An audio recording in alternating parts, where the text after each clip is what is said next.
अपना संजीवन है, ये अपना संजीवन है, ये अपना संजीवन है। हेलो स्टूडेंट्स, ऑनलाइन लर्निंग में आपका स्वागत है। आज हम हिंदी वसंत भाग 2 कक्षा 7वीं पाठ क्रमांक 13 कविता एक तिनका, इस कविता के कठिन शब्द और प्रश्नोत्तर पढ़ने जा रहे हैं। यह कविता पिछली वीडियोस में हमने पढ़ ली है, वह वीडियो पहले देखो, उसके बाद प्रश्नोत्तर का वीडियो देखो ताकि आपको एक दिन का यह कविता आसानी से समझ में आ जाएगी। सबसे पहले देखते हैं कठिन शब्द। कठिन शब्दों के अर्थ। पहला शब्द है ऐठा, अर्थ है अकड़ा। मुंडेरे, अर्थ है छत का किनारा। तिनका, अर्थ है सूखी घास का टुकड़ा। बेचैन, अर्थ है परेशान। दुखना, अर्थ है दर्द होना। मूठ, अर्थ है कपड़ा मोड़कर गोल किया हुआ कपड़ा जो होता है उसे मूठ कहते हैं। दबे पांव भागना, अर्थ है चुपके से निकल जाना। ढब, अर्थ है उपाय।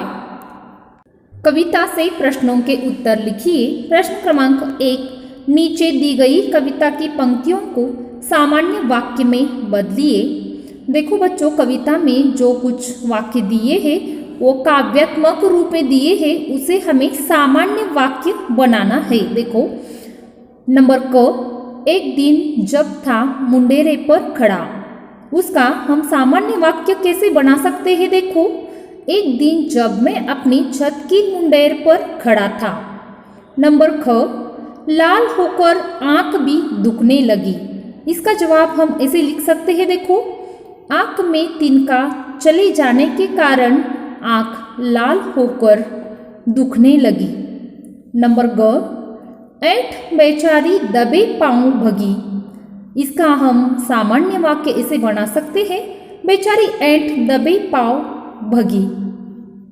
नंबर घ, जब किसी ढब से निकल तिनका गया, इसका जवाब हम ऐसे लिख सकते हैं, किसी तरीके से आंख से तिनका निकाला गया। आगे प्रश्न क्रमांक 2, एक तिनका कविता में किस घटना की चर्चा की गई है जिससे घमंड नहीं करने का संदेश मिलता है।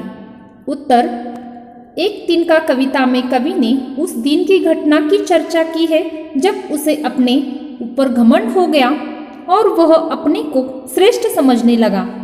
तभी एक तिनका उसके आंख में घुस गया जिससे उसकी आंखें लाल हो गई। बड़े प्रयास करने पर जब तिनका निकला तब लेखक को समझ आई कि उसके घमंड को चूर करने के लिए एक तिनका ही काफी है। इस घटना से यह संदेश मिलता है कि हमें घमंड नहीं करना चाहिए। प्रश्न क्रमांक 3, आंख में तिनका पड़ने के बाद घमंडी की क्या दशा हुई। उत्तर, आंख में तिनका पड़ने के बाद घमंडी की आंखें लाल हो गई और दर्द करने लगी। वह बेचैन हो उठा और कराहने लगा।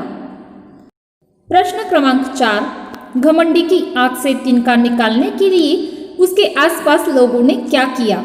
उत्तर, घमंडी की आंख से तिनका निकालने के लिए उसके आसपास लोगों ने कपड़े की मूठ बनाकर उसकी आंख पर लगाकर तिनका निकालने का प्रयास किया। अति लघु उत्तरीय प्रश्न। प्रश्न क्रमांक क, कवि छत की मुंडेर पर किस भाव में खड़ा था।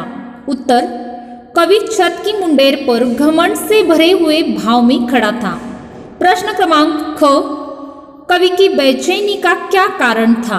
उत्तर, कवि की आंख में तिनका गिर जाने के कारण वह बेचैन हो गया और उसकी आंख लाल हो गई, वह दुखने लगी।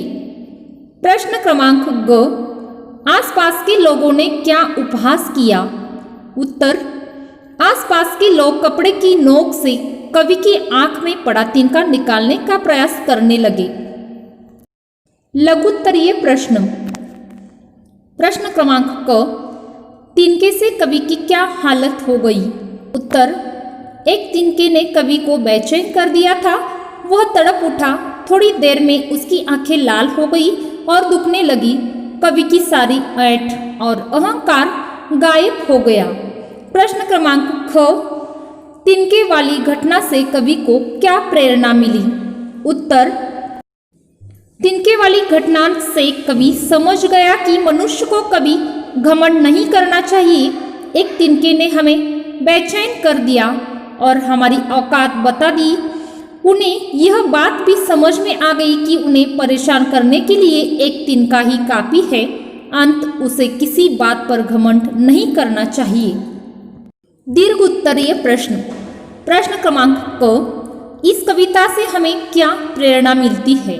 उत्तर, इस कविता से यह प्रेरणा मिलती है कि मनुष्य को कभी अहंकार नहीं करना चाहिए। एक तिनका कवि के आंख में जाने के बाद उनका घमंड चूर चूर हो गया। अंत अपने उपलब्धि पर अहंकार आ जाना सही नहीं है। हमें सदैव घमंड करने से बचना चाहिए। बच्चों, गृह कार्य देखो। एक तिनका कविता के शब्दार्थ और प्रश्नोत्तर पठन करके सुंदर हस्ताक्षरों में अपने काफियों में लिखिए। धन्यवाद।